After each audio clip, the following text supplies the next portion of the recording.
Hello, rodeo fans. Welcome to episode 40 of the Short Round Podcast, the official podcast of the Canadian Professional Rodeo Association. Almost lost my words again there.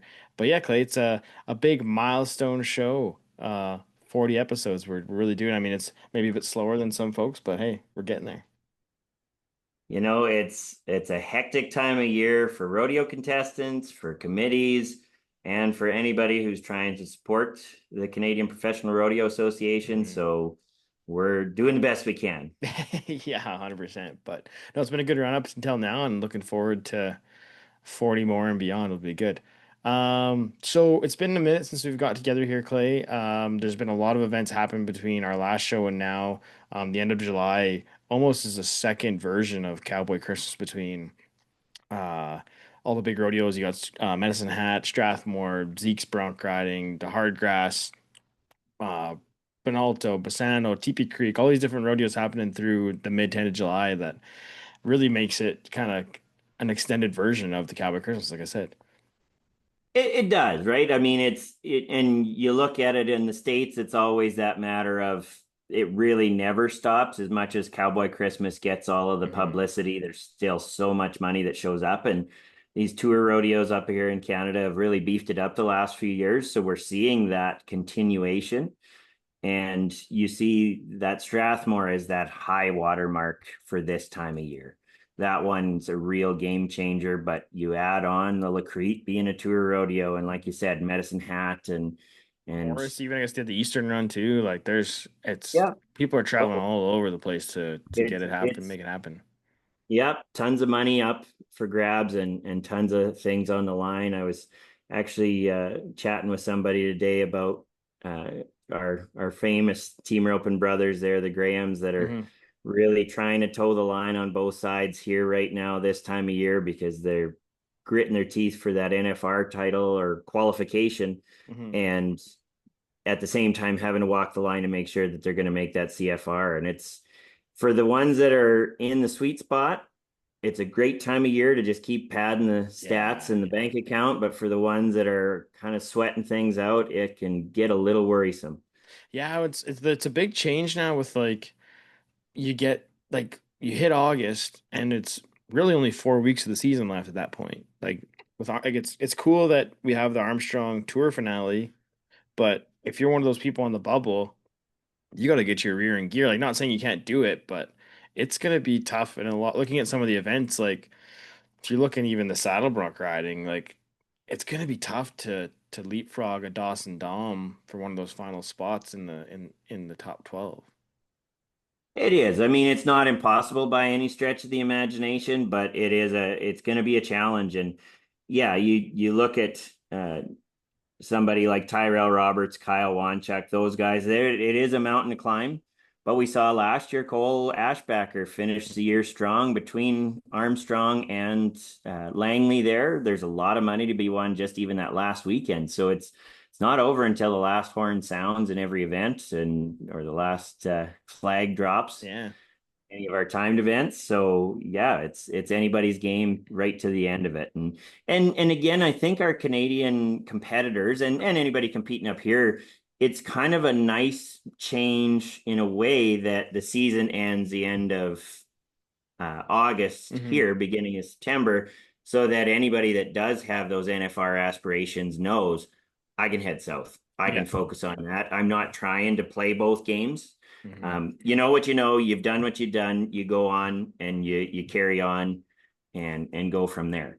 Yeah, it's gonna be it kind of it's beautiful on both sides of it because you there's a ton of money left to be won between I guess today would be the start of Dawson Creek and Armstrong, and because you throw in the Langleys and the Merritts of the world, and then once that's over, you still have the big northeast or northwestern run in the U.S. to get some of those big rodeos if you're still trying to push that net far. It's gonna be a crazy finish of the season. Like we haven't had the standings haven't been updated quite yet today, but as of August 2nd, like there's some tight races coming down the wire here. No doubt about it. And you know, like we've got some great results here, some big wins here for some competitors. I mean, Hmm. Quentin Taylor there in Strathmore, Yeah. like that's awesome to see. I mean, he kind of when I talk about that difference or that split in the Canadian and the American seasons. Hmm. He kind of got bit by that there the couple of years ago, and it didn't work either way. Yeah. And nobody ever wants that. So this year to see him, I mean, putting himself in that race for the CFR to get there, he just rides so well. Yeah. He's been putting it up both sides of the border here, and great to see things coming along for a guy like him. Yeah, it's been cool. It was a good ride he made there in Strathmore on Sunday, and yeah, like you say, it's cool to see him put together. And I didn't realize this will be his first CFR. So I mean, going to be a big achievement for Quentin once he gets it done. And I mean, really looking at the world standings, he's 25th in the world, about 40,000 behind Colby. So I mean, it's going to be tough to get there, but I mean, never say never with the amount of money a person can win. Especially you layer in like they got the Rough Rider Cup in Mandan. If you qualify for the Cinch finals, like you can win a ton of money in the last week of the season. And they, if for the bronc riding especially, they've got Hmm. the Extreme Broncs Yeah. finals down there as well. That definitely puts a big chunk in a guy's pocket. So no, Hmm. there's this year. I mean, maybe there'll be another event that we haven't heard about that pops up like the Governor's Cup Yeah. or the Rough Riders Cup from Yeah. last year. Who knows, But hey? yeah, so it's as much as it's like we're running out of time, there's still the money and Hmm. the winning to be done there. Yeah, it'll be interesting to see. And I mean, looking across the board at some of the other rough stock events, a guy who kind of had a sleepy, and I don't even know if sleepy is the right word, but a sleepy maybe on his standards is Edgar Durazo. He's still top six in the country, but he picks up a big win in Strathmore and picked up a little check out of High Prairie to to get him almost 7,500 bucks, which will give him a nice jolt to get into that top five in the Canadian standings. Well, and we spoke to this before. Although we got Hayes Weight with all the money he took out of Pinoca, after Mhm. that the bull riding is just it's a gunfight. Yeah, Everybody's 100%. in within a few dollars. So as much as we might say, oh, he's a few spots back, it'll be a big jump after that. That Strathmore check and Mhm. everything there. That's going to go a long ways for Edgar. And we can always say never could happen to a better guy. Yeah, There's lots of great yeah, guys out there, yeah. but Edgar's pretty darn awesome. So Yeah, I know it'll be fun to watch. And I guess really and truly, yeah, if you factor out Hayes' weight, that win should put Edgar within striking distance of the top place in the nation. So, I mean, big win for him there over the last couple weeks. One guy who had a great Strathmore was Riley Wakefield. I was reading Barb's release and it's like he won over $10,000 between three events there. So that's going to be huge for him getting into the CFR and being able to battle it out there for with Logan Spady for that all around title this year. those guys both just handle their events so well. I mean, Riley, he's really just shown that, I mean, a timed event Hmm. specialist that has the versatility to do so well in three events. It's just it's rare at this time and these years, Hmm. but great to see. I happened to meet his dad there last year at the CFR while I was running the CFR or CPRA's merch booth, and he was a really good guy. Riley's up here, and yeah, I mean, anytime we can have races in those all around and Kenny McLean events, it just builds on it. I Oh mean, yeah. similar to down in the States, I mean, the NFR is looking to have two rough stock competitors that are fighting it out for a bull Oh riding title, yeah. and they're both looking to qualify in their other events. So Yeah. anytime you can add that extra layer to those events that sometimes can be that right written off kind of Hmm. Hmm. situation, that just adds to the experience of a finals. Yeah, it just adds that extra layer of drama that everybody loves to see. Um, Curtis Cassidy missed the CF. No, he was at the CFR last year, but he's Yep. looking to get back. Would be his 26th or 27th CFR. Before the update without Strathmore, and he's got sitting eighth in the nation in the steer wrestling.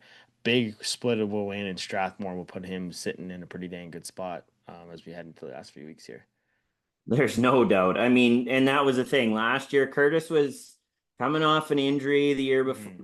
before that had kind of given him a slow start, and it was everything he could do to make sure he got there.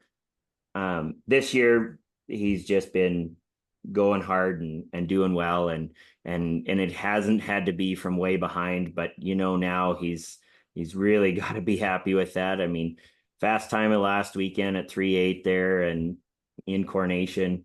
I mean, wins that one, splits Strathmore. Hmm. Just yeah, there's no stopping him. And I know talking to some people, it was like, oh, does he got another horse coming up? Does he got other things on the go? Like what's the horizon look like for a Curtis Cassidy? But he's got more prospects going and not going to stop winning. It seems like No, so. no. We're not going to hear the end of him yet. No, that's the thing. I feel like with guys like that who have been around and relevant for so long, it's funny because I interviewed Scott Schiffner for today's episode, and he's kind of a similar type of guy, just one of those guys who knows how to win and steps up when you need to step up, and that's kind of what separates that crop of people versus someone maybe who can't step up in those moments.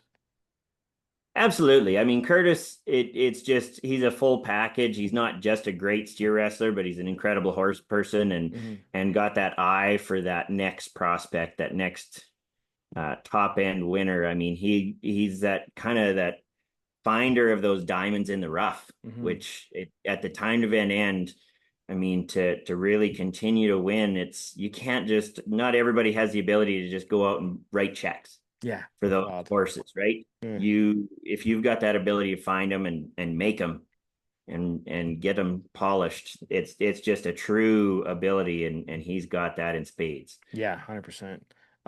Looking at the breakaway roping, another kind of a fun emerging race is Jenna Dow and Brady Whiteside duking it out for top spot in the nation, but also probably be a fight as we see it throughout the whole way moving into Edmonton. But Brady picked up $4,200 over the last little while with some money in Strathmore, Lacrete, Strathmore and Lacrete. Yeah, there we go.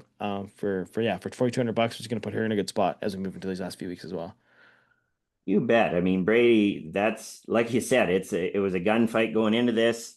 That probably gives her a little bit of an edge, move Mhm. her up that one crucial spot for now, but it's just keeping that momentum going because yeah, we don't have a gap between the end of the year really anymore Mhm. like we maybe used to in the finals. So that money all counts, and you want to be putting that together. And it's just yeah, she's on the bubble or was on the bubble in the barrel racing. I didn't see what she had got made in the barrel racing Mhm. over this last week, but I mean, yeah, get the money won in the breakaway roping, get there in the barrel racing, and try to again qualify for that women's all around Yeah, for sure. Yeah, it's something there that as can be well. overlooked. She's a So, two-time champ of that now too, so yep. will Yep. be cool to see. And yeah, it's gonna be a fun few weeks, man. We're really looking forward to checking out these races. I know the novice events too have been pretty good lately. We're seeing some pretty high scores. The steer riding I think isn't as good of a place it's ever been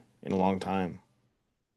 Yeah, it's great to see the steer riders these days, and it's neat to see the shift back or the shift towards riding one-handed.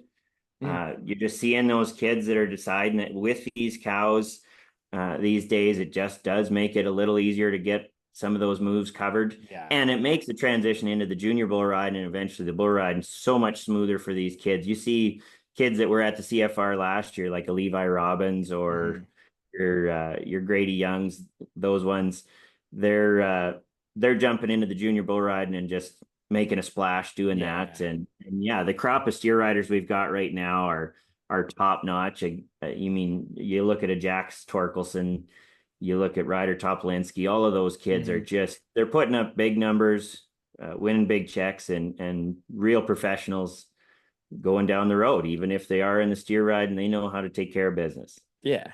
And I think we've talked about this before with the novice bareback and saddle bronc, but for those who don't know, they've started counting money won at amateur rodeos towards the novice standings. I don't know if it's just the CCA, but I think other associations are in on Nope. this too. Yeah, it's Yeah. it's all of the Alberta ones and Saskatchewan. I can't Cool. remember if the BCRA is or not, Right. but that's the thing. Like going through these results, Jace Lomheim and Clay Greenslade both win their Mhm. respective events in Strathmore, but then didn't necessarily go enter the other events because they prioritize some of those other associations Mhm. because that money still is going to count. So Yeah, we're not looking at that in our totals here today, but absolutely by the that's end of cool.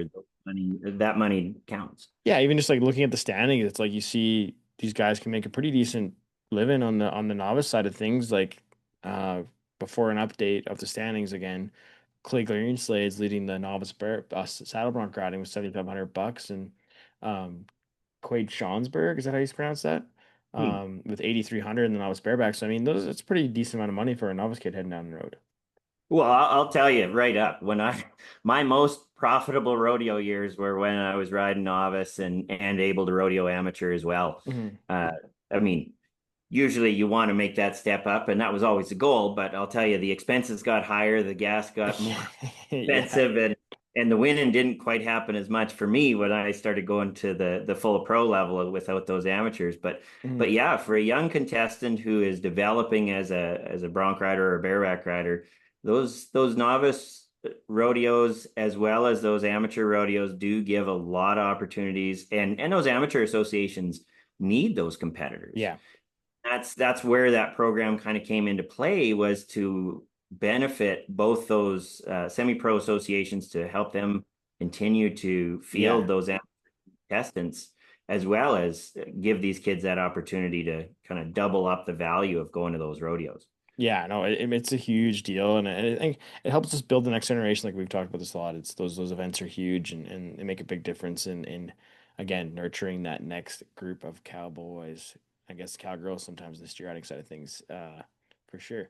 All right, Clay. Well, I think let's leave it there, and we'll throw it to our interview this week. Like I said earlier, we got Scott Schiffner on, Canadian bull riding legend. I thought it was a pretty good guest to get for our folio show, and we will be back with more of the short round right after this.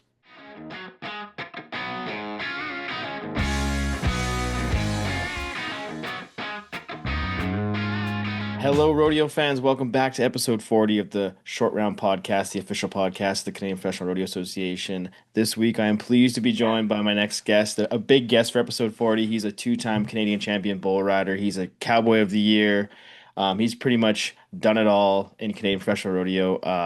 I'm pleased to welcome Scott Schiffner. Thanks for joining me, buddy. Yeah, no problem. Thanks for having me. I appreciate it. Yeah, it's been good. It's fun. I like to bring on some of the, I guess we can like the legends of the sport. I know a lot of folks like to hear what you guys are up to post career and kind of how things have been going, and maybe look back on some old stories. So I'm excited to chop it up with you, Scott. It'll be fun. Yeah. Okay, so let's start from the beginning, I guess. Let's talk about your early career. Kind of tell me a bit about your story growing up, what got you interested in rodeo, and kind of what made you take that leap into the pros back in the day. I think the big thing was always obviously grew up on a farming and ranching family and community. My dad had rodeo background to a certain extent. He always roped and even got on some bareback horses in the amateur level. I'm pretty confident his story says he was pretty good. His friends say I don't think he was very good at it. And by that, I mean, I think he got on maybe a half a dozen or something, just enough to say. But we did rope a lot when I was like 6, 7, 8, 9, 10. We went to the arena down the road lots, once or twice a week, and I roped quite a bit, and I liked it, but it wasn't really my thing. And I've told this story lots that one night there was about 6 or 7 of us kids there, and we convinced a bunch of the dads there to let us get on the team roping cattle. And so, yeah, about 6 of us kids did. And then the next roping, there was about 2 of us that got on. And by about the third, I just kind of carried on, in the just wanting to ride steers. That's all I wanted to do. I didn't even look at a rope anymore. And from there, Dad realized and Mom realized that it was something I wanted to do. So they enabled me, and then Dad actually went and bought a couple steers that not just a team roping cattle, and we got on. And I honestly think there was maybe a little theory to their madness, because I think they tried to kill me because Dad went and bought the ones that he thought were, I'm not going to say buck the hardest, but were the meanest and miserablest ones. And I managed to get on them, and it took me a long time to get those rode, but it was a constant challenge. And yeah, and just kind of carried on from there in the steer rad. And then the funny thing is my great uncle, so that I grew up and spent a lot of time around, was Orville Stranquist. So actually I had a lot more ties to the chuck wagon world Mm. than I probably did the rodeo world. But that was just never my thing, and I didn't think of it. So from there, just kept riding steers, and eventually the same old story. We went to at the time, the Cara rodeos, and I was fortunate.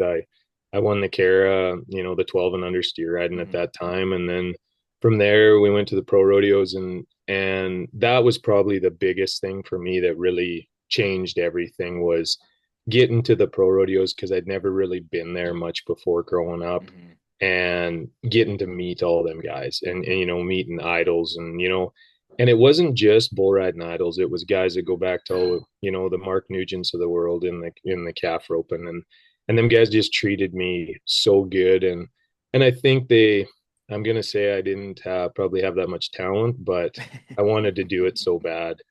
And then I had some success. I was Hmm. very fortunate. Made the Canadian finals in the steer ride, and then Jason Finkbinder and myself split the steer riding at Calgary one year, and that was I hadn't really thought. I'd love to sit here and tell you that I listened to read Ty Murray's book and listened to podcasts, Hmm. and kids knew from the time they were 4 years old that they were going to be the best of in the bull riding or the bronc riding, and I can't tell you that was true. I just was loving what I was doing and I thought it was cool. But I think where everything really changed for me was I made the CFR in 94 in the steer riding. And Hmm. I'll never forget to this day running out in the grand entry, the first day there. And at that time, the CFR was set up where every night, every contestant got to run out. And I ran out there at Rexall Place. And, even though it was a Wednesday night, there was still 12 or 13,000 people there. And I was just like, this is something That's that I cool, want hey? to I want to do for forever as long as I can.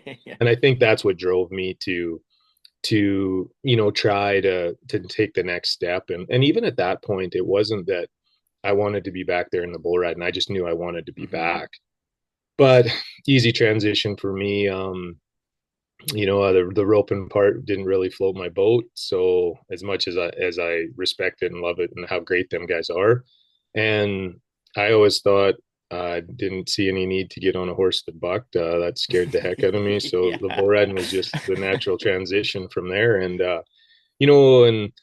I just carried on and Hmm. obviously aged out in the steer riding, and then Trevor Whitmack and Jace Hardy and myself, we were all the same age, and Jace had a lot of success at young, and so did Trevor. Hmm. So I was kind of the trailer, and I think that was the best thing for me is I kind of had one option, and that was to get better and keep up, or I had to go home, Hmm. and I didn't want to go home. So we went to a pile of amateur rodeos, and we kind of double dipped at that time because we were in the middle where we could still ride steers at some of the amateur rodeos.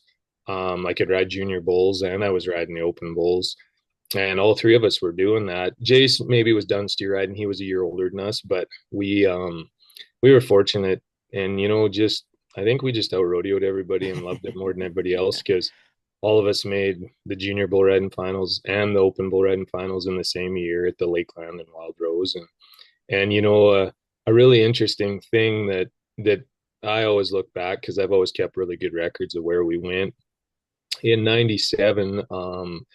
We're now 17 by this time, and Jace was hurt a little bit off and on with his wrist, but Trevor and I that year in amateurs between the Lakeland, the Wild Rose, at that time the NRA, CBRA had a bull riding association that Trevor and I got to 111 rodeos Oh that year man. in the amateurs, right? That's And bull wild. ridings, right? Yeah. So yeah, we were just living our best life, and one of them deals where no responsibilities, had great both of us, and had great families at home Hmm. that supported us. And we just got in a vehicle and drove and went as many places as we could. And how we didn't get tore up or beat up, or myself anyway, Yeah. pretty fortunate. And then from there, in 1996, I won the Wild Rose Hmm. bull riding title, and at that time, you obviously got your semi-pro card if you Hmm. won an amateur association.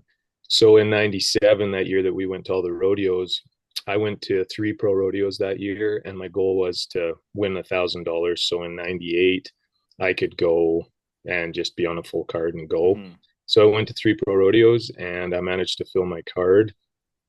I filled it in slack in High Prairie that year, and yeah, and then I just sat on it, and then 98, I didn't do one other thing. My goal was to make the CFR that Hmm. year. I didn't go to any bull ridings. I didn't go that. I went to every pro rodeo in Canada that they'd let me get to. And, and I was still 17 at the time, because that was before they put in the rule that Right. you had to be 18. And actually, it was that year, and I owe a lot of gratitude to Cam Sutherland. He was our bull riding director in the Hmm. CPRA at that time. And when they put that rule in, I made the CFR, but then they said I wasn't going to get a go because I was Oh, 18 for my first CFR, but the money I won when I was 17, they were trying to take it away from me, and then I wouldn't oh, have made the CFR. dang. So Cam Sutherland, he went to bat for me and basically got me what they called grandfathered Hmm. in, and so I got to go to my first Canadian finals from there. And that's kind of the real fast version of the Yeah. backstory on how I got to go into the pro rodeos anyway. Well, we'll jump back to that moment, but in the beginning, was it kind of just a trial and error thing for you, or did you kind of find some mentors in the area to help you out? I know it's like nowadays guys have a lot more access with video and like you say the Mhm. like the Gary LaFuse doing stuff online. You guys have your rodeo school stuff going on in Strathmore. Was it kind of the same back then, or how are you learning to be successful and do the thing? Well, at the beginning, it was definitely the trial and error. Hmm. My dad had some knowledge. Some of the people at the roping arena had some knowledge, but the funny thing is everybody's got some knowledge until they realize they don't. And it was one of them things that, you know, everybody just was trying to help me the best they Hmm. could. And once I really, after I got on enough, and my dad probably tried to wipe me out a little bit to see if it was really what I wanted to do. Yeah. Oh Then man. obviously straight away to a Johansson steer riding school. Right. And, that's where it really started for a lot of us in that era. Because at that time, like you said, you mentioned it, not really access to videos Hmm. or anything like that. So we had to go there. And interesting thing is throughout my career, I went to three Johansson brothers steer riding schools, Hmm. and I went to two bull riding schools. And it was just one of them things that them guys knew the basics, and that's what I was missing. Everybody likes to make everything so complicated, and the Johanssons have done an incredible job for so many years of just Yeah. the basics are the basics, and they don't change, and they never will change. And they make it really simple, and I think that's where everything really got. And I was the kid that had been on probably 30 steers and still showed up with a set of horse riding spurs on, right? And I still see it to this day. And then once they kind of got me lined out a little bit, and then with the introduction to like Trevor Whitmack and Jace Hmm. Hardy and those guys that had been there and had some success, it doesn't take long as a kid. You're kind of a sponge, and away you go. Did Donnie and the crew kind of recognize you had some drive or talent at that point? And how did your relationship develop over your career with those guys? Yeah, I think Obviously, the you're still very big close. Oh, obviously, yeah, Yeah. they're every one of them, all four brothers have been really big in my career. Hmm. I think the biggest thing is, yeah, they do an incredible job, and this is something I've learned is they're there not to build the next world champ. They're there to give everybody a good experience, and they do a great job with that. But they also, I think they realized, right away by probably my second school I went Hmm. to that I just wanted to do it. And I think I listened pretty good. And the big thing is that you look at is the kids that got all the try in the world. Like, that I was the guy that I still remember this day. Donnie said, when you're hanging upside down and underneath of them and banging your head against the fence, it's okay to let go at that point, right? And it's little things like that. But I can't speak for Donnie and Bruce and Hmm. Dale and them guys on it, but I think the biggest thing is anybody recognizes Hmm. try and effort, and I'd like to think I had that anyway. Well, and I mean, at the end of the day, that's a lot of times that is what will separate you winning a championship versus bucking off or not rising up at that moment is that extra little bit of try that a lot of folks don't have. It is, and in the bull riding especially, Hmm. even doesn't matter which generation you were in. If you tried harder, and I've said this from day one, I said, try and effort will beat talent any day of the week. But in the bull riding, that second and third effort, boy, it pays dividends, right? And Sure does. especially when it comes to somewhere like the Canadian finals, when the average plays in there, or these bull ridings and that, in a bull riding, there's one job, and that's make the whistle. And you watch the guys that I always looked up to, the tough Hedemans and that, and I say this all the time. And I was fortunate to get to spend a little bit of time Hmm. with Tough, and I spent a night at his house and that, and to watch a guy like that, and I use him as an example at all our schools. Is Tough's pigeon toed. He's as blind as a bat.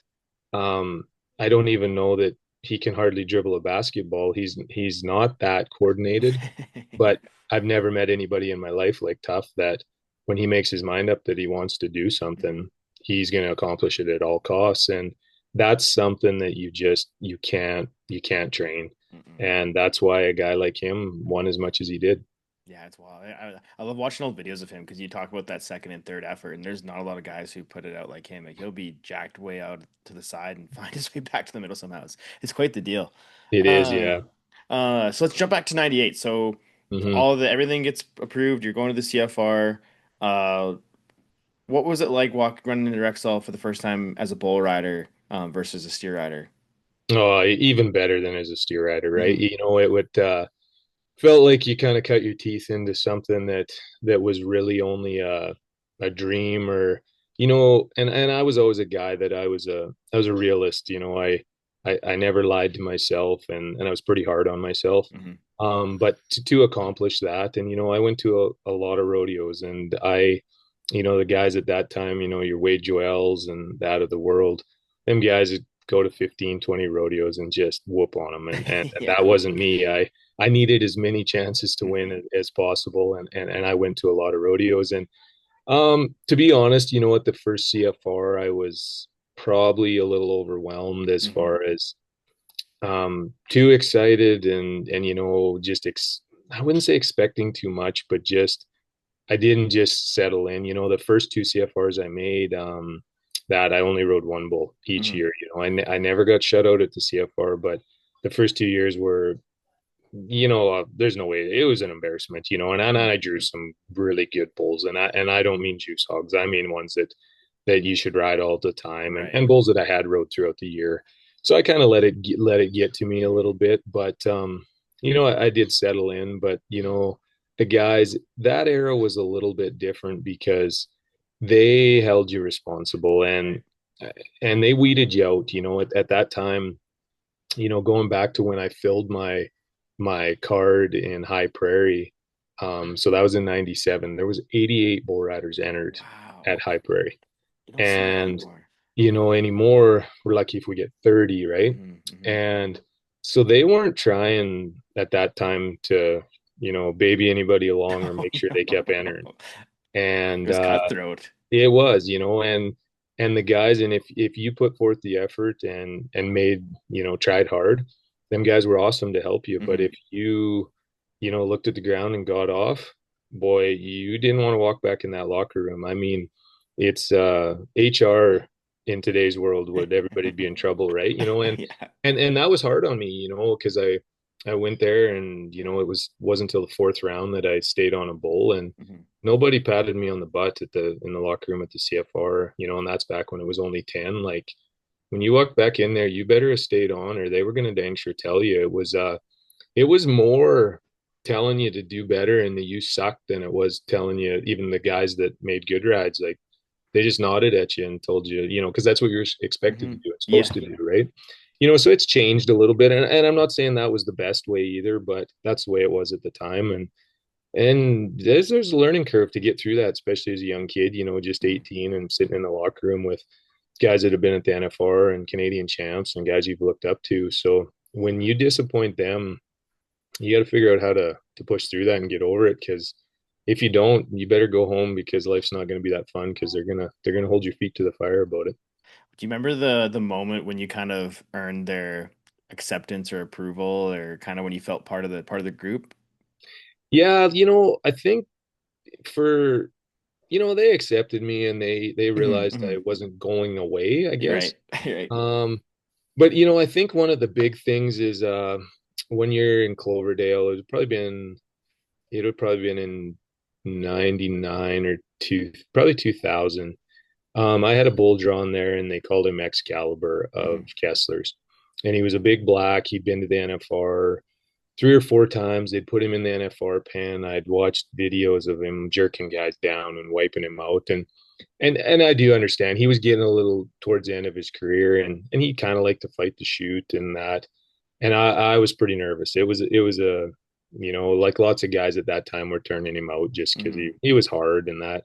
Well, I showed up at Cloverdale, big rodeo in Canada, and I'll never forget. I was standing there, or I was getting on the bull, and he was messing around in the chute, and I was pretty nervous. And Greg Kessler's chirping in my ear that it's time for me to nod, and being a young kid. And Merle Freeman was standing at my chute, and Merle just looks at me and he goes, "Do you need me to push him over?" And I was so nervous and pretty much scared. I didn't even say a word. I just looked at Merle and nodded, and they opened the gate, and which was probably the best thing to happen. Yeah, yeah. And opened the gate, and I ended up riding that bull, and it was probably the first time that whole group collectively, come to me and Hmm.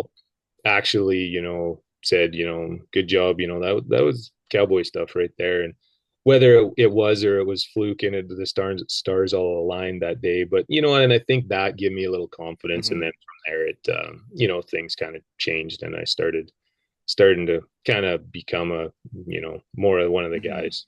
Yeah. So, so jump ahead to 2001. You win your first Canadian title pretty early in your career. Talk Mhm. about that season and kind of what all went right and how the CFR went at that point. Yeah, that 2001, that's probably the year I look back at the most. Hmm. I was just a young kid and a long time ago. And um I went down south, full-time rodeoing. Like, Hmm. I'd been down there, I'd been to school for 2 years down there, and I rodeoed in the PRCA, but I hadn't really just went. And that year, Blade Young and Garth Oldfield and myself, we entered up and we went. And it was back to count then was 125 rodeos, and Yeah. and we kind of went back to that mentality that we maybe weren't as good as the rest, but Hmm. we figured we could drive and get to as much and give us ourselves a chance. And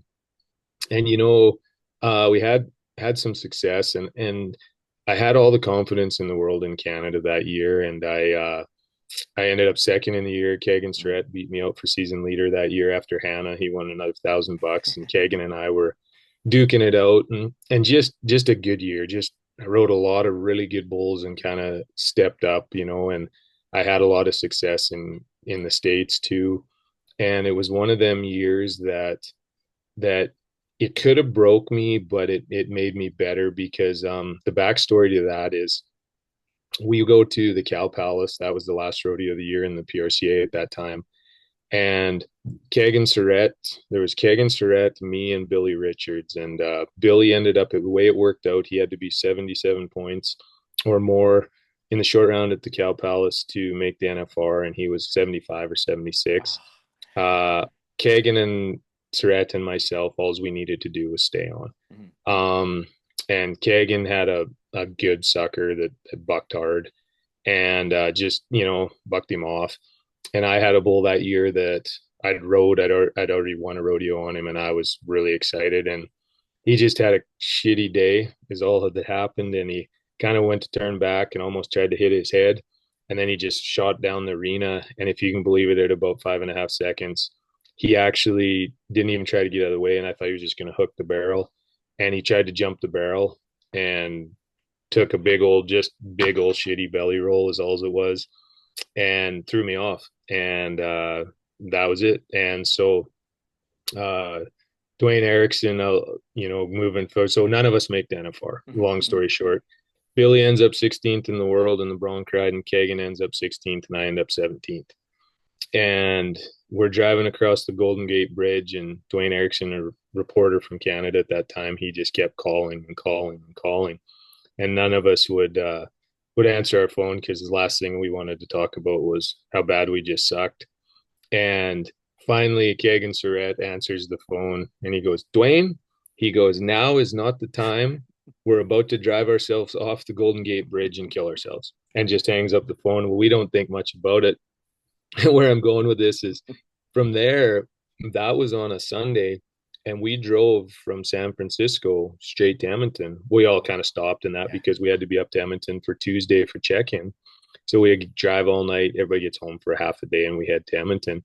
But when we get to Edmonton up there, Dwayne, he'd always wrote them big previews for the CFR, and big quote in there, big not on the front page, but in there, big up about us all missing the NFR, and quotes Keg and Surratt saying he's going to drive us off the Golden Gate Bridge, right? So we laughed about that, but that's where I go back to saying it could have made or broke us because it was one of them deals where it was probably the most disheartening thing in Hmm. my life, and to this day, it's one of the accomplishments that I really wanted to do was make the NFR, and at the end of the day, it just didn't work out.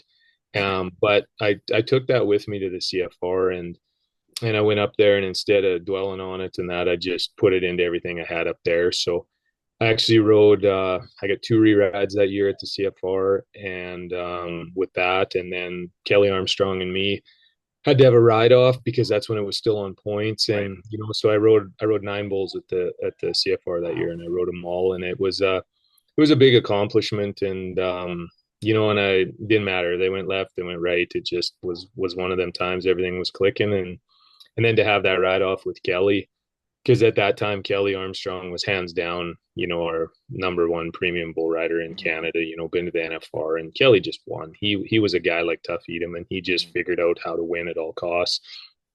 And for me and him, and Kelly's a great friend. To have that ride off, that's something that I'll always look back on, and is pretty damn special.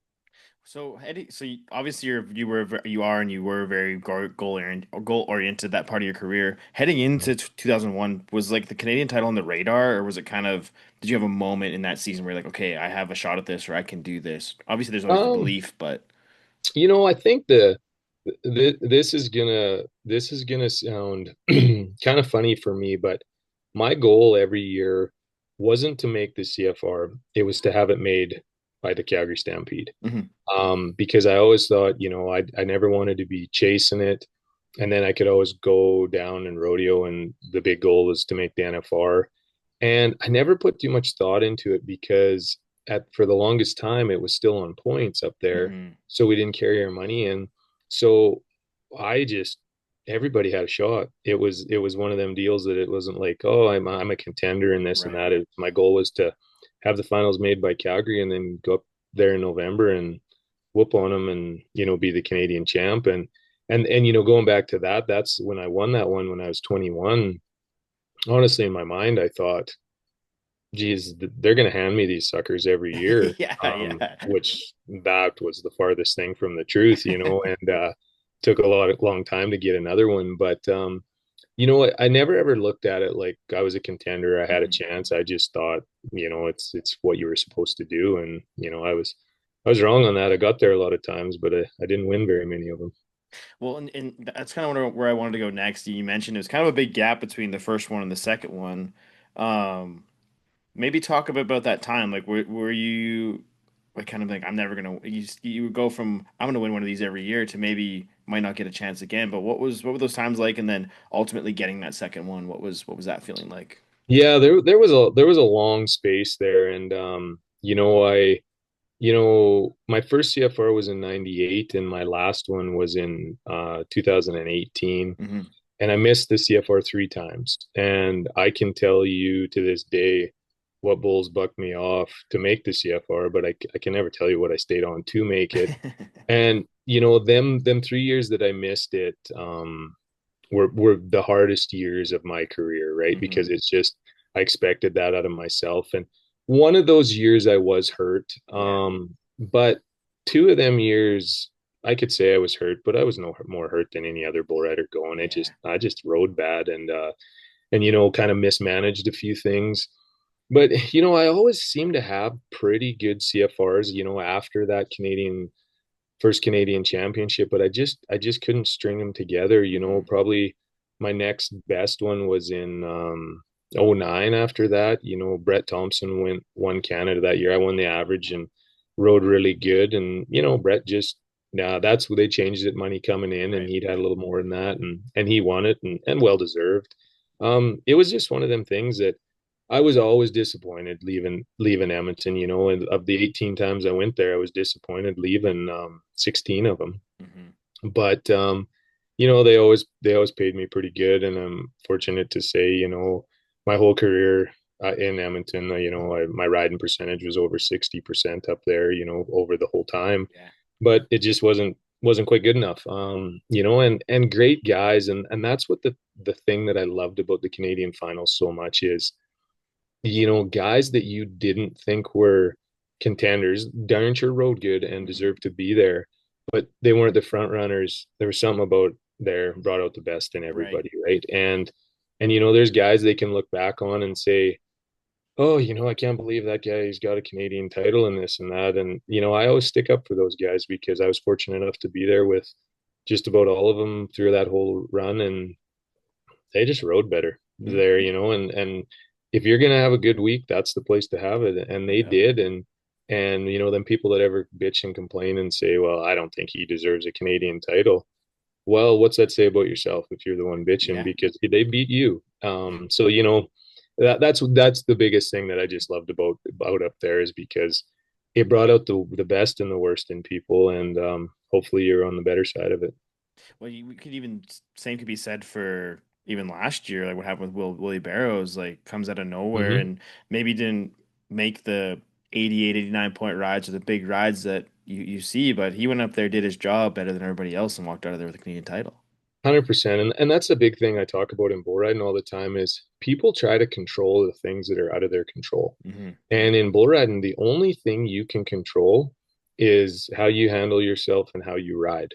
What the judges do, what the draw comes out like, all of that. And people get stuck on that. Hmm. They get stuck on, well, if I had this bull or if I had that bull, well, you don't. And your job is Yep. to just stay on what you got. And William went up there last year and he did it better than anybody else. Yep. And not only did he do it better than everybody else, he did it even that much better because he come in right at the very bottom, you know, and Hmm. that's the thing. They due to injuries, he got bumped in there and you know actually didn't even qualify.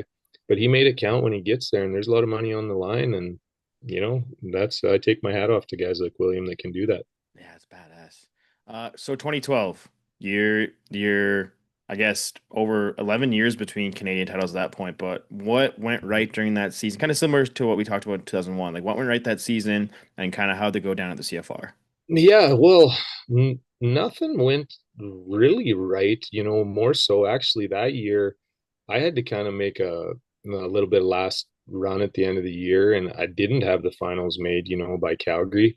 And you know, the fall come and things Hmm. got hot and you know, I won quite a bit in the fall. So I come in a good spot. But you know, it's just funny how that works. Like, you know, that year to win it, I only rode three bulls there that year. Oh wow. The three I rode, you know, I think I won first or second Hmm. on all of them.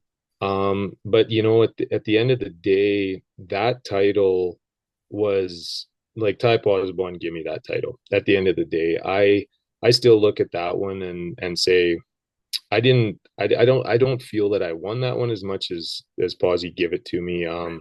He rode lights out and then he had a mishap and got knocked out the night before and then he comes back and draws slash of all bulls, right? Hmm. And you know, I end up winning the last round, but you know, Pawsey had slash, and to this day, if he wouldn't have got knocked out the night before, would he have rode slash the next day? I still, in my heart, absolutely believe he would have, and we wouldn't be talking about my second Canadian title.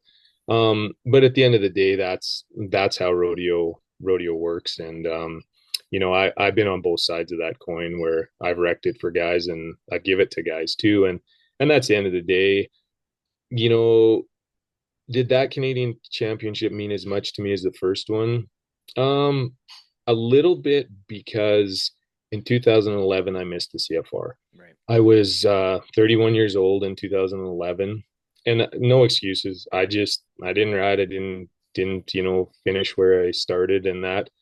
And the rumor mill really started to get going because now I'm 31, right? And you know, been a mainstay at the CFR, and now it's like Father Time's caught up to Schiffner, you know, that.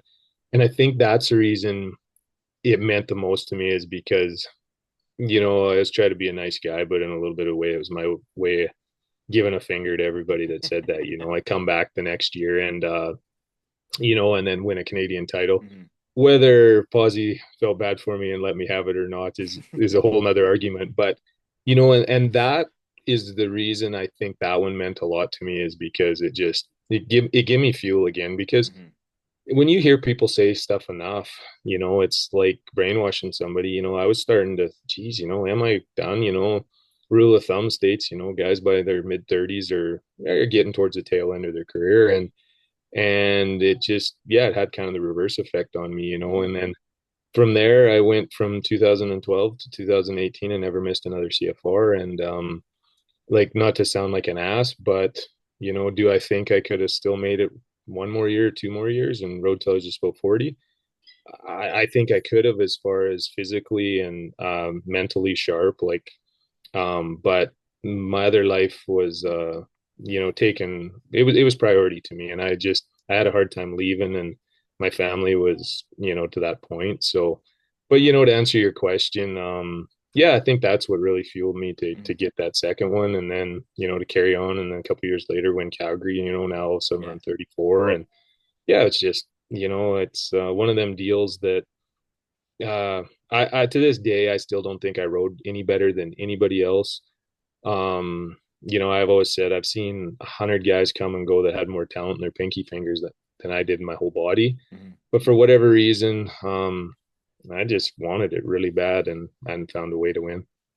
You kind of like touched on it throughout this whole conversation, but your career spanned over 20 years competing at the highest level of rodeo and bull riding. What was it like kind of moving through like the generations and the years and the different guys coming and going? Like what was the biggest changes you noticed, and what were some of your favorite maybe people or guys to watch throughout that time frame of your career?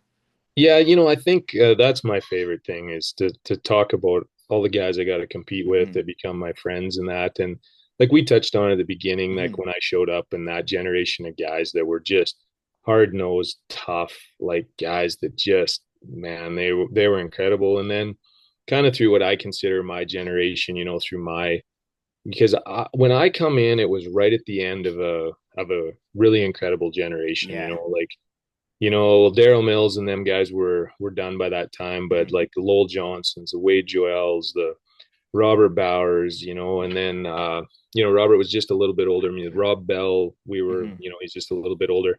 Like, them guys were incredible, Hmm. and then we come in, and there's like the Garth Oldfields, Blade Youngs, Craig McPhee, guys like that were only around a little bit, but he wins season leader.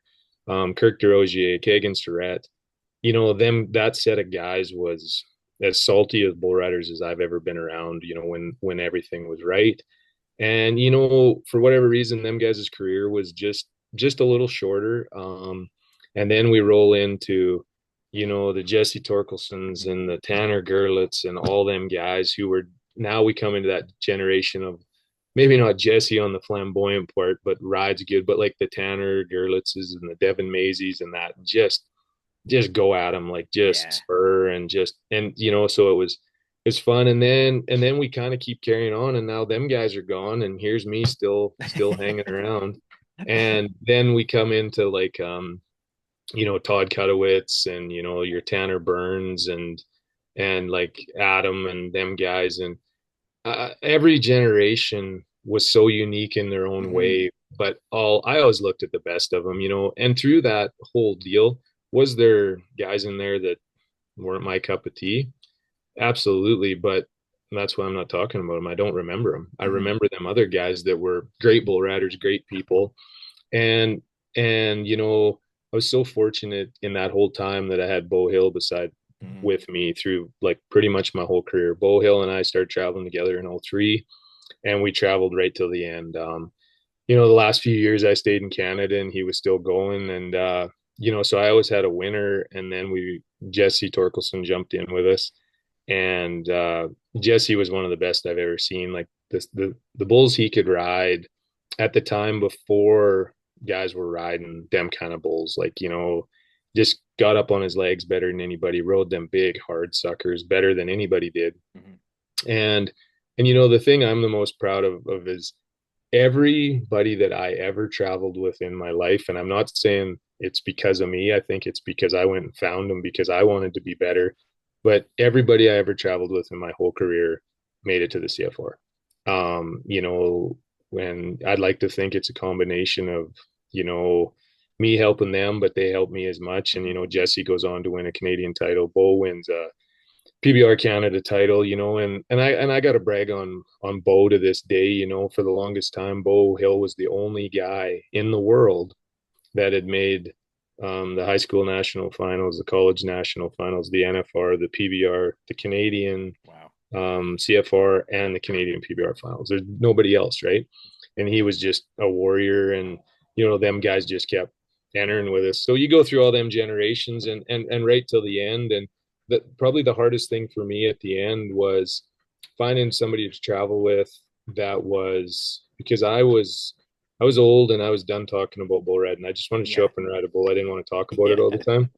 And them kids, I kind of lost. You know, I had a family and I was talking about bills and cattle, and they Yeah. just wanted to talk about bull riding, and that was the only thing I had in common with them. But you know, through and through, I was very fortunate.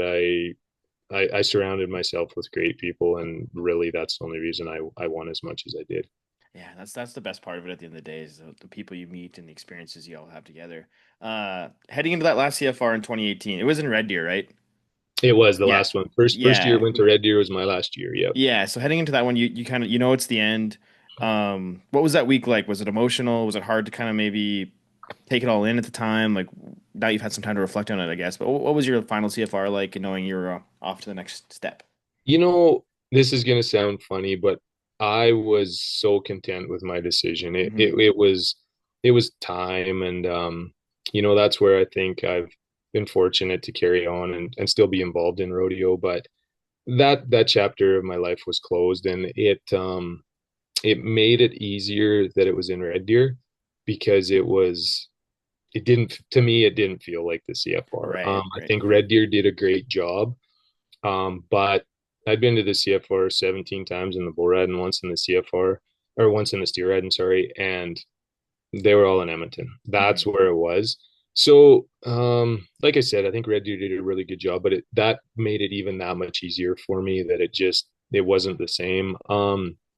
I went in there with the exact same attitude that I had all them other Hmm. years was to, you know, try to leave there, you know, a Canadian champ. Would that have been a fairy tale ending? Absolutely. But did it work? No, I stubbed my toe on the last one that you know, I don't know that I still would have won, but it would have been better. But same thing. I went up there and I rode three out of six. I didn't do that good. But you know, the thing I'll take back from that is just a lot of fans and that, Hmm. like, you know, all my friends and that, but you know, even a lot of, you know, them guys like Trevor Whitmack come and pulled my rope on the last one. Jess Torkelson was there making Hmm. sure everything was good. You know, even Lowell Johnson that I'd rode with years and years, you know, guys like that come and watch just that one more time. And that's what probably meant the most to me. Hmm. And you know, then on the other hand, the light part of it is probably the number one thing I'll remember from my very last CFR is Tanner Gerlitz pulling my rope one night in a big giant wizard suit on Yeah, Halloween. I forgot about And that. would that have flew normally? No, but because it was just one of them deals, they let it go, and people laugh, and some people say that was good or bad, but you know, I'll remember stuff Hmm. like that because not very often third last bull you ever get on in your life, somebody's pulling in a big wizard suit and laughing, right? So, you know, and I stayed on, so it was all good, right? Yeah, Yeah. that's awesome.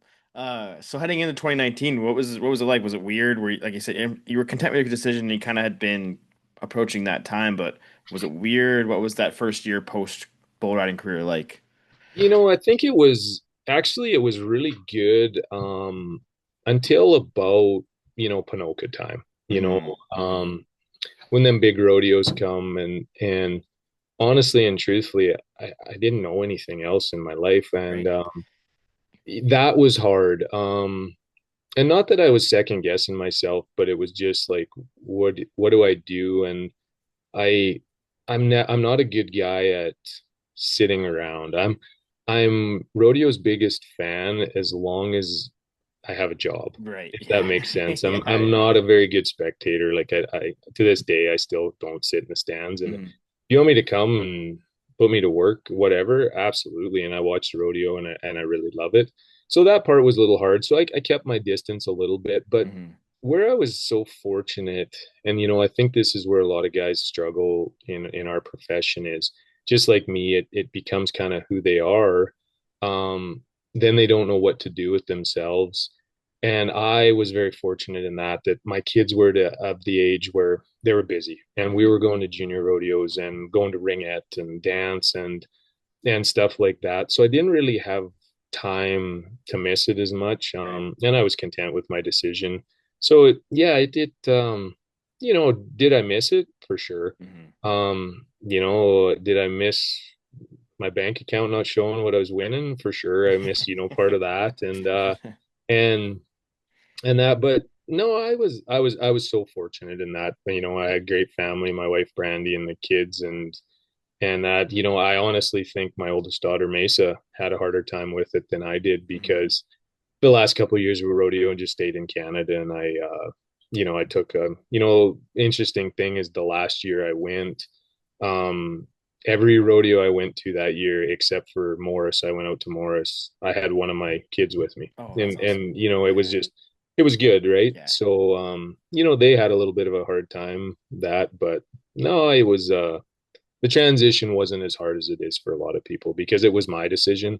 A lot of guys have to make that decision because they're injured or can't do it. And Mhm. no, I was happy and content with it for sure. What what's it been like the years since I'm sure it's been really rewarding being able to give back to what you have been watching your daughters grow into great little competitors and even seeing the kids of guys you used to rodeo with, like you see Grady Young doing as good as he's been Mhm. doing. Jax Torkelson's coming up the pipeline. I think he's going to be a great bull rider, but what's that kind of whole part of it been like for you? That's been fun because we took over, like Jesse Torkelson, myself, and Trevor Whitmack took over the Johansson brothers Hmm. deer riding and bull riding schools, and that's been great, right? It's a real good way to give back, and it allows me to still stay involved. Hmm. And I was very fortunate, like I just can't emphasize it enough how fortunate I was, like right out of it. Jason Davidson gave me an opportunity to do some of the color commentary Right. on the PBR Canada stuff. And so I got my feet wet a little bit in that. And then right out of announcing my retirement at Calgary, they got me on TV there, after I did really bad at Calgary and was on Sunday, and that, Butch and Jeff, I got to do that. And then that carried on. And I even had the opportunity to go down for a year and do some broadcasts with the PBR teams. And Hmm. I really, really enjoyed that. Other circumstance dictated that, they kind of went a different direction. I'd like to say that rather than maybe I just got fired, but you know, so I've been fortunate to Hmm. give back in that and see them kids, and you nailed it. To like, I watched every one of Jesse Torkelson's boys grow up, and to watch, Jax, just being incredible. And I Hmm. think he nailed it. If it's what he chooses to do, the sky's the limit for him. And then you go to Blaze, their middle one, and he's going to the amateur rodeos and doing the same. And he's as good his biggest decision is going to be what he wants to do. He's an Hmm. incredible hockey player, and he rides steers, and he's only 14 years old, so it's just or 13, I guess, just figuring out what he wants to do. So yeah, it's been good to watch them kids and that, and give back. And it's Donnie Johansson told it to me a long time ago. He said, I feel more pride now, pulling the steer rider's rope at the CFR or bull rider that's been through your school, and know Hmm. that you had a small part in that somehow. And I, at the time, I didn't understand what he was saying. I was pretty self-consumed with what I was doing, but now I'm starting to understand that.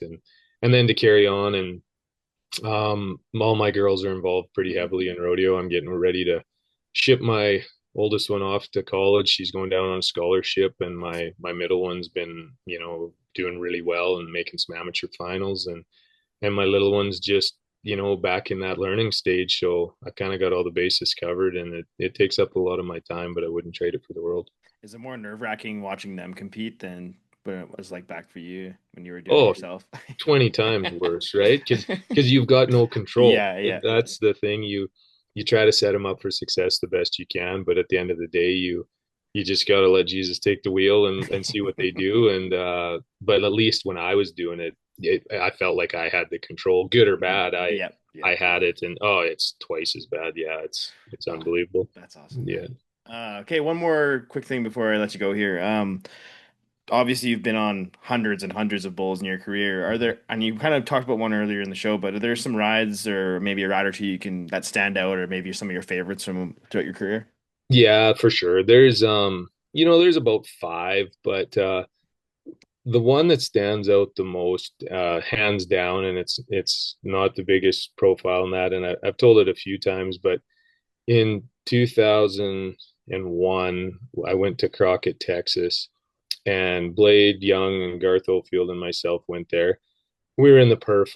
I'd be lying to you if I told you it was Friday night or Saturday night or something.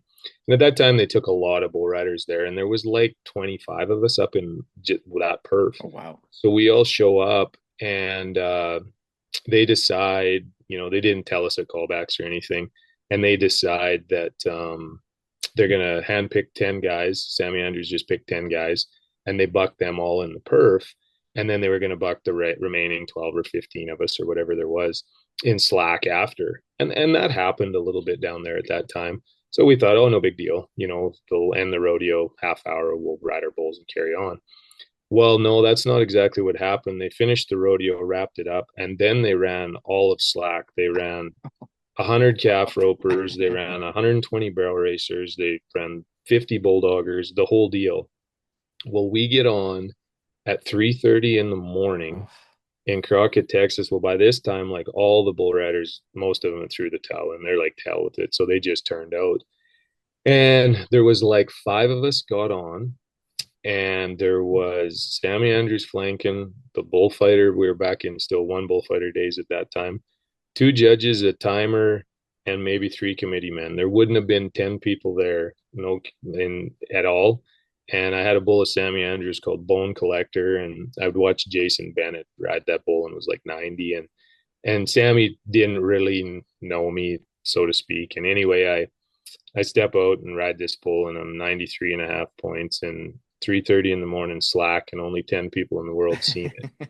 And that was one of them deals where, I'll just always mhm. remember it. No doubt about it. And then probably the other one, just it is a little more well known, but when I rode Mr. Buddy in Calgary, Mhm. to win Calgary for the second time, it was one of them deals, and the reason that one sticks out in my mind is a couple reasons. Is and I said it, and that is Ty Posabon rode that bull Mhm. in one of the earlier rounds, and very rarely at that point could I beat Ty, especially on the same bull, and I had him in the round that paid a lot more than the one he did, and I was a half point more and win Calgary, Mhm. and the bull, turned to the left, and I had been struggling a little bit with bulls to the left at that time. And the other neat thing about that is that bull, actually pulled the rope out of my hand at 2 seconds. And if you watch that video real close, like I'm at my fingertips the whole time, and it just meant a lot to me because it goes back to that try and effort, and it's probably the best thing that ever happened because you went back to the basics and doing things right, because instead of just trying to hold on, because I knew if I put any pressure on my hand it was coming out, and Mhm. managed to stay on him to win 100,000. And then there's two other ones that really Mhm. well. Then the other one we talked about when I rode um the big black bull in Yep. Cloverdale, when I rode Excalibur, that was kind of a changing point in my career. And then two at the CFR, same year I won Canada for the first time. I got on a bull called Passport of Franklin's that I'd always wanted to get on. I was 90, won the last round, and that's what created the tie with Kelly Armstrong. And then I got on a bull called Dodge Rep in the ride off, and I beat Kelly by a half a point. And the neat thing about that ride when I beat him is not that I beat Kelly, but Blade Young rode that bull. Dodge Rep was a big white Brahma, spun to the left every time, and he welled everybody. And right-handers did not get along with him. And Blade rode that bull in the third round of the CFR, and I rode a bull that day that turned back to the left, and and I made a pretty good ride. Hmm. And I remember going into the locker room and telling Blade, I said, I think I could ride that Dodge Rep right now. I said, and normally I wouldn't even want it even my name even close to that Yeah. sucker because he'd have welled me in that. And not that it was a great ride and or anything. It was good because won my first Canadian title, but I just little things like that. Mhm. I remember this day. Blade probably doesn't even remember me saying it to him, but things like that. I've got a terrible memory for names and everything, but stupid little information like that are burnt in my brain. And was it one of the best rides I've made? Not even close. But for little reasons like that, them are the ones that always stick out to me. And the moment, like one of the biggest strides you ever made, I guess, when it comes to your career accolades, I guess. That's right, Yeah. and I always said I was the one thing I was always proud of is, it didn't always work out, but I always felt that I was a one of the better guys as a pressure rider. Hmm.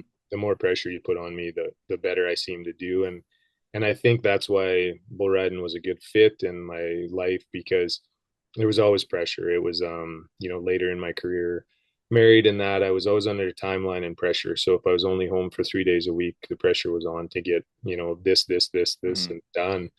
And I found I'm a lot more efficient today. I'm pretty easy to persuade to put something off or not do it until the pressure's on, and then Yeah. like I got to do this because I got to leave tomorrow. I get pretty efficient and I get pretty good, so it's a curse and a good trait all at the same time. Yeah, I'm the same way. When I always just lean on the saying diamonds are made under pressure. So That's it. I Yep, roll with there you that. go. Yeah. Exactly. Yep. Oh man, Scott, this has been so great, man. I feel like we could sit here for 2 or 3 hours and chop it up, but I'll let you get back to it. But this has been so great, and we'll have to do it again sometime. You betcha. I appreciate you having me on anytime. Awesome. All right, thanks, Scott. This has been episode 40 of the short round. We'll be right back after this.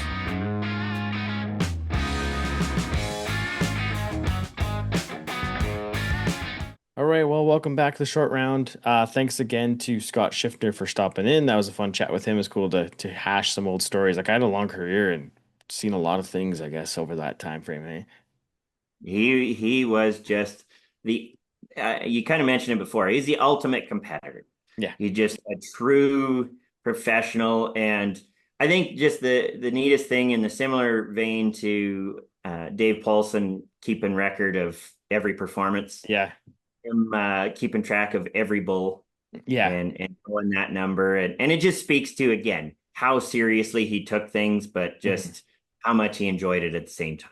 Yeah, and that's Uh, a explains why he was around as long as he was. yeah. Cool, Clay. Well, heading into the weekend here, we got Dawson Creek, High River, and Rimby on the docket, with followed by Cranbrook, Pincher Creek, Medicine Lodge from the 15th to the 16th of August. So it's getting down to crunch time. We only got two SMS Tour rodeos left in Dawson Creek starting this weekend and Lethbridge on the 21st to 23rd of August. So like we said before at the top of the show, it's time to make some moves if you're wanting to get into one, those SMS Tour standings, and two, the top 12 in the Canadian standings.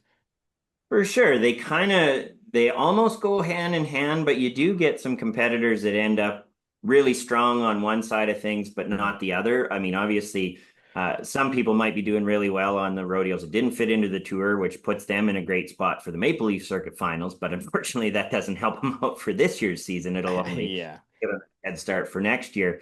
But yeah, we looked at it and we talked about how, I mean, you've got those two big tour rodeos that give you that chance to not just get into Armstrong, but Mhm. even our top two competitors in every event kind of guarantee themselves a spot in that Saturday finals of Yeah. Armstrong, which is a huge deal for them. So yeah, if you're somebody who's on the bubble of the top 20 in those standings, you're definitely trying to make sure that Dawson Creek and Lethbridge are going to work good for you. And if you're somebody that's in that the bubble of the top two or within that top two, you're thinking about it as well. So lots to Yeah. be rode for and competing for in those regards, and just yeah, all the races are coming to a head. Yeah, it's getting down to crunch time, like we've said it multiple times now. But yeah, it'll be cool because you layer not on it outside of Armstrong, you got Merritt and Langley going on that final weekend of the season where you can, I think Denny was telling me the other day where if you swept the board,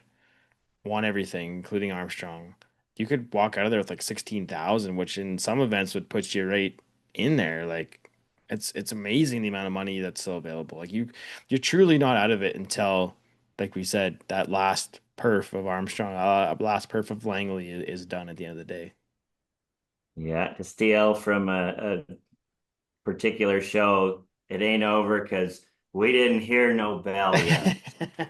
So, but no, it absolutely is a ton of money to be won there, and yeah, just a great stretch here this weekend in Dawson Creek. I think one thing I wanted to hmm kind of acknowledge is with the recent passing of Terry Cook, there will be a memorial there coming up this weekend. Our longtime rodeo judge and president of the CPRA, hmm unfortunately passing away from cancer here. Um, just a solemn thing, but something that's great to get to memorialize. I mean, he was Yeah. such a huge part of that Dawson Creek rodeo for so many years, and the sport of rodeo in Canada in general. Yeah, So no, it's definitely it's always tough losing. I guess you even call him a titan of Canadian pro rodeo. But it'll be, I'm sure, getting together to celebrate his life and having the people that he held nearest and dearest in one place for a weekend will be nice. And yeah, no, that's a good call, Clay. Thanks for bringing that up. It's not an easy thing, but um, we're proud to carry on his legacy as we move through the rest of all this. for sure. Right on. No, it'll be yeah. I mean, all of these rodeos coming down, these contestants, yeah, you stop, you take that moment to remember somebody there, and then you suck your hat down and nod and go. Yeah, you betcha. And I mean, for any of those people out there who want to keep a close eye on what's happening, a lot of these events will be streamed on the Cowboy Channel, especially the tour rodeos. So just log on to the app and see what's there. There's lots of action for you to watch, and as always, you got to stay tuned to the CPRA social media pages and website. There'll be lots going on there as well. But other than that, Clay, I think that's all I got for this week. It's a big show, and Friday afternoon, I'm ready to be done for the week. I hear you. Right on. It's All been a right. week. Yeah, you betcha, buddy. Cool, Clay. Well, thanks for the time today, buddy, and we'll catch up in a couple weeks here. And yeah, I guess we'll be back with episode 41 of the short round very soon.